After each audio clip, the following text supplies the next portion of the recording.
Pemirsa, pasca Peggy Setiawan menang dari pra-peradilan dan bebas dari tahanan, 7 terpidana kasus pembunuhan Vina dan Eki belum kembali ke Lapas Kelas 1 Cirebon.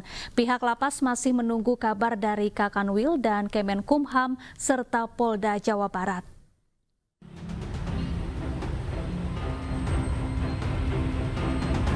Pasca putusan sidang pra-peradilan Peggy Setiawan, 7 terpidana kasus pembunuhan Vina dan Eki belum dikembalikan ke Lapas Kesambi Cirebon. Saat ini, ke-7 terpidana masih berada di 3 lapas yang ada di Bandung. Sebelumnya, ke-7 terpidana dibawa ke Polda Jawa Barat pada tanggal 22 Mei 2024 lalu. Ketujuhnya dipindahkan untuk kepentingan penyelidikan terkait ditangkapnya Peggy Setiawan atas kasus pembunuhan Vina dan Eki. Betul bahwa sampai saat ini 7 napi kasus Vina masih ada di Bandung. Bahwa keberadaan mereka di Bandung tentunya kami memindahkan ke sana. Itu merupakan hasil koordinasi antara kantor wilayah dengan Polda Jawa Barat. Nah, hasil koordinasi itu kita laksanakan. Jadi kami hanya melaksanakan hasil koordinasi saja. Bahwa sampai saat ini mereka belum dikembalikan di sini, yang jelas belum ada perintah lebih lanjut terkait dengan itu. Saat ini pihak Lapas Kelas 1 Kesambi masih menunggu kabar dari Kakanwil dan Kemenkumham serta pihak Polda Jabar terkait rencana pengembalian ke-7 terpidana tersebut. Dari Cirebon, Jawa Barat, To Iskandar, iNews melaporkan. Ya, sejak kasus pembunuhan Vina dan Eki kembali mencuat, keberadaan Ibtu Rudiana dipertanyakan. Publik menunggu penjelasan Ibtu Rudiana mengenai kasus pembunuhan putranya Eki.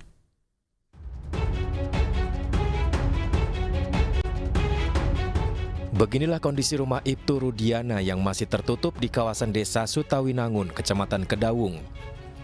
Menurut Ketua RT 6 RW 7 Jumadi, semenjak kasus pembunuhan Vina dan Eki kembali mencuat, Ibtu Rudiana sulit dihubungi. Rumah tempat tinggalnya juga selalu tertutup. Padahal sebelumnya ia dikenal sebagai warga yang baik dan sering pergi ke masjid. Caranya sih baik, biasanya ada orang yang ke masjid juga rajin semuanya. Ada kegiatan tuh, ya kadang sih ada juga sumbangan, sering ngasih itu sih. Sering kumpul gitu? Sering, kalau misalkan waktu belum ada kejadian ini tuh sering. Semenjak kejadian ini udah langsung hilang aja. Semenjak kasus Vina ini muncul lagi tuh, langsung hilang. Publik menantikan kemunculan Ibtu Rudiana agar bisa menjelaskan peristiwa sebenarnya sehingga kasus ini menjadi terang benderang. Dari Cirebon, Jawa Barat, Miftahudin, iNews melaporkan. Kita ke informasi lain, pemirsa. Foto 5 warga NU berkunjung ke Israel dan bertemu dengan Presiden Isaac Herzog menuai kecaman. Kecaman datang dari banyak pihak karena kunjungan tersebut dinilai menyakiti hati umat Islam dan melanggar konstitusi. Sorotan tertuju kepada mereka yang berkunjung, yaitu Gus Syukron Makmun, Zinul Ma'arif, Munawar Aziz, Nurul Bahrul Ulum, dan Iza Anafisah Dania. Mereka dikenal sebagai cendekiawan Nahdlatul Ulama. Menanggapi hal ini, pengurus besar Nahdlatul Ulama mendalami 5 pemuda Nahdiyin yang mengunjungi Israel dan bertemu dengan Presiden Isaac Herzog. Karena apa yang dilakukan teman-teman ini tidak sejalan dengan spirit dan tindakan yang sedang dibangun oleh PBNU. PBNU hari ini sedang berkomunikasi intensif dengan Palestina, dengan otoritas Palestina. Kamis kemarin, Dubes Palestina datang ke PBNU bertemu dengan Gus Yahya dan membicarakan hal-hal apa yang bisa dilakukan untuk menghentikan Israel. Tetapi justru kok sebagian ada kader kita yang justru berkunjung dan beramah tamah ibaratnya dengan Sementara itu, Kementerian Luar Negeri memberikan tanggapan atas kunjungan tersebut. Kemenlu menilai kunjungan itu tidak mewakili kepentingan Indonesia. Terkait adanya kunjungan dari beberapa tokoh muda NU ke Israel, ada baiknya mungkin teman-teman media melakukan kontak langsung dengan PBNU untuk berbagai informasi lebih lanjut terkait hal ini. Dapat saya tekankan bahwa kunjungan tersebut tidak terkait dalam bentuk. Ya, mantan Wakil Presiden Republik Indonesia Yusuf Kala bertemu dengan pemimpin Hamas Ismail Haniyeh di Doha, Qatar. Yusuf Kala menegaskan sikap solidaritas serta menyampaikan dukungan bangsa Indonesia untuk kemerdekaan bangsa Palestina.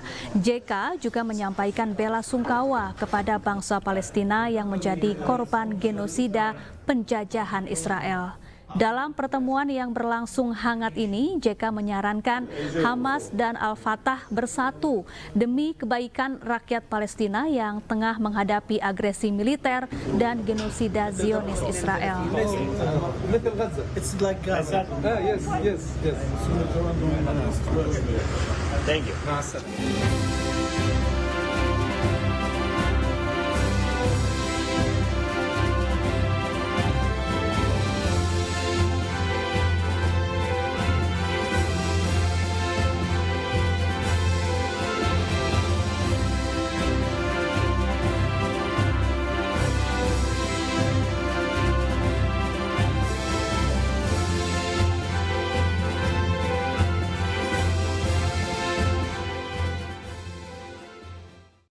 Pemirsa, Satreskrim Polresta Barelang kembali menggerebek tambang pasir ilegal di kawasan Nongsa, Batam. 5 orang diamankan termasuk pemilik lahan tambang ilegal.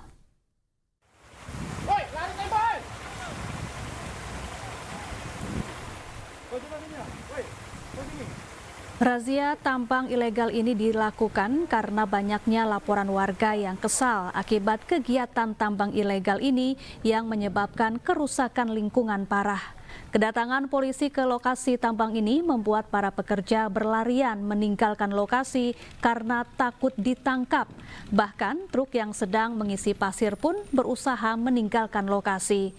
Dari hasil pemeriksaan diketahui hasil tambang ini dijual kepada pengembang perumahan dan toko bangunan di Kota Batam, Kepulauan Riau. Untuk berapa lamanya mereka melakukan penambangan masih dalam kita lakukan penyelidikan, masih kita lakukan interogasi atau BAP kepada saksi-saksi dan yang kita duga tersangka. Terkait sekarang ini yang kita amankan adalah pekerja. Apakah kita juga akan menyentuh kepada pemiliknya atau bagaimana, Pak? Untuk pemilik atau pelaku usahanya kita akan lakukan penyelidikan lebih lanjut untuk menentukan siapa yang akan bertanggung jawab atas. Seorang wanita di Kecamatan Bener, Purworejo, Jawa Tengah meninggal dunia diduga karena dianiaya suaminya. Peristiwa kekerasan dalam rumah tangga itu menggegerkan warga setempat.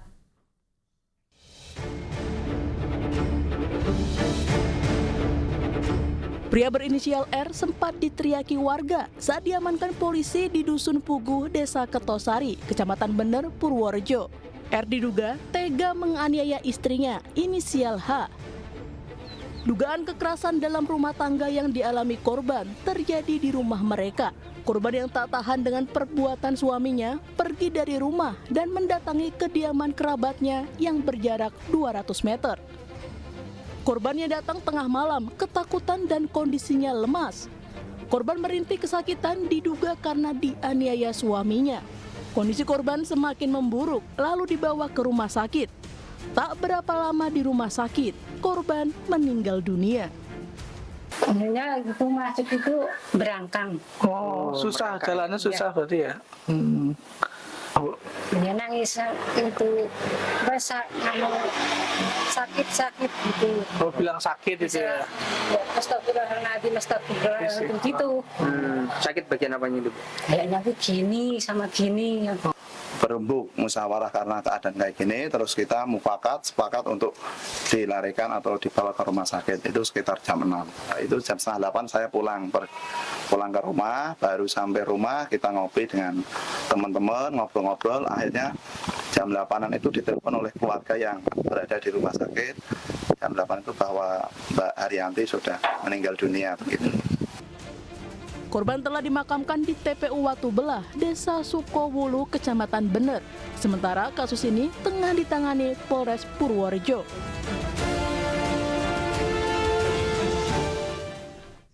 Polisi menangkap seorang kontraktor asal Kabupaten Wajo yang membunuh seorang tenaga kerja asing asal Cina berusia 60 tahun di Kabupaten Morowali, Sulawesi Tengah. Pelaku dibekuk saat bersembunyi di rumah keluarga istrinya di Goa, Sulawesi Selatan.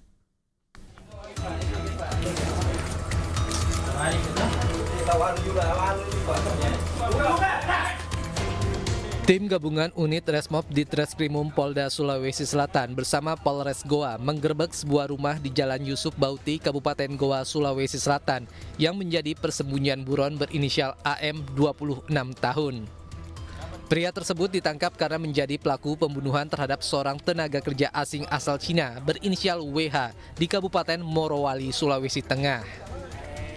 Meski sempat mengelak, pelaku akhirnya mengakui perbuatannya membunuh korban di Kabupaten Morowali pada Juni 2024. Pelaku membunuh dengan menikam korban menggunakan sangkur. Pelaku mengaku melakukan perbuatan kejinya itu karena dirinya terdesak saat terpergok hendak mencuri tembaga di perusahaan tempat korban bekerja. Tersangka melarikan diri dan berada di wilayah hukum Polda Sulawesi Selatan, tepatnya di Kabupaten Goa. Dari serangkaian hasil penyelidikan yang tim peroleh, kami membackup penyidik dari Polres Morowali melakukan penangkapan di wilayah Kecamatan Sombawulpu, Kabupaten Goa. Yang kami amankan tersangka dengan istrinya, tersangka inisial AM alias FL, sedangkan istrinya inisial EN. Itu yang peranannya yang membunuh siapa ini, yang melakukan penikaman?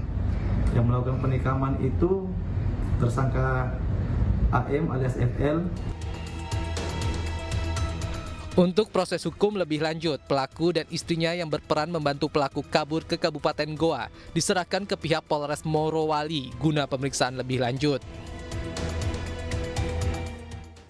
Ya pemirsa, berikutnya iNews Sore akan dilanjutkan bersama rekan saya Davi Pratama. Selamat malam Davi, ada informasi menarik apa lagi di iNews Sore usai jeda nanti? Selamat malam Syafa dan pemirsa, usai jeda ada informasi mantan tersangka pembunuhan Vina Peggy Setiawan yang menang di pra-peradilan kebanjiran hadiah. Kami segera kembali, tetaplah di iNews Sore.